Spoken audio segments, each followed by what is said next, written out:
Hey guys, welcome back to C2E2. I'm Justin Tyler talking to Ramon Perez about Wolverine and the X-Men. Such a fun title. How much of that carries over into your art? Is that where you start, or are you like, this is the book?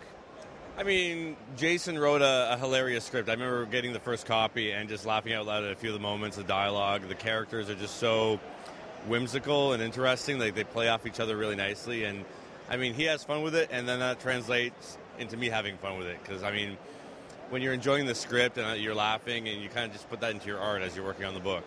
How much visual sort of additional gags are you putting in there? Is it something you're sitting there, you're like, oh, what if iKid's eye is here?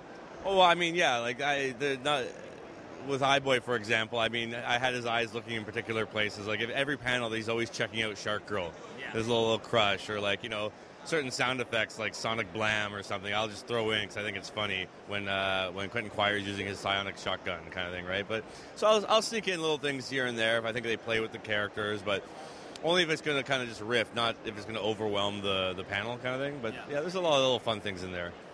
And how much of the design work was sort of on you, or were you talking a lot with Jason in the development of the newer X-Men?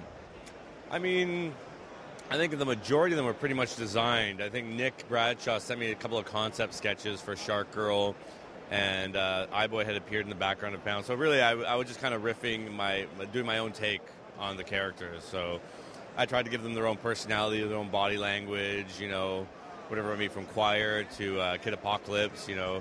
Kid Apocalypse always slouching a little bit. He's not confident, you know, never looking quite happy. So, I just had fun with it, tried to bring each character their own personality.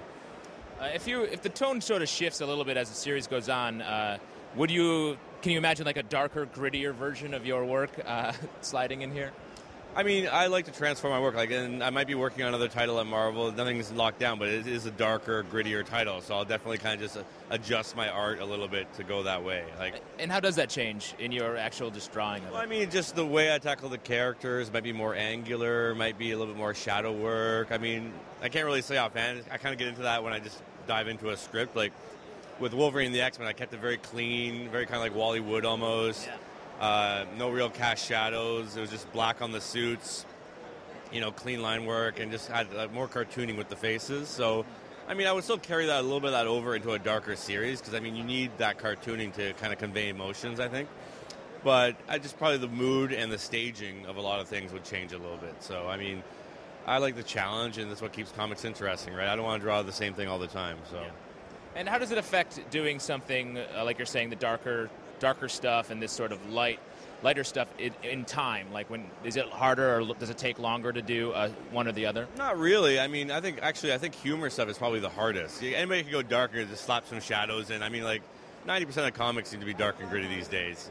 But I think humor is, especially with pacing and delivery and like character body languages, I think that's the hardest part, So, I mean, I enjoy it. I love storytelling, and I think it comes naturally to me in that regard. So, I mean, I like being put up in, given a script where I'm going to go. I get to stretch my muscles in different directions. Whether, I'm in talks with Archaea maybe about possibly doing a romance graphic novel. Awesome. So I mean, I'd love it. Why not? Well, awesome. Well, keep stretching those muscles, and thanks for taking some time to talk to us. You guys stay tuned for plenty more from C2E2.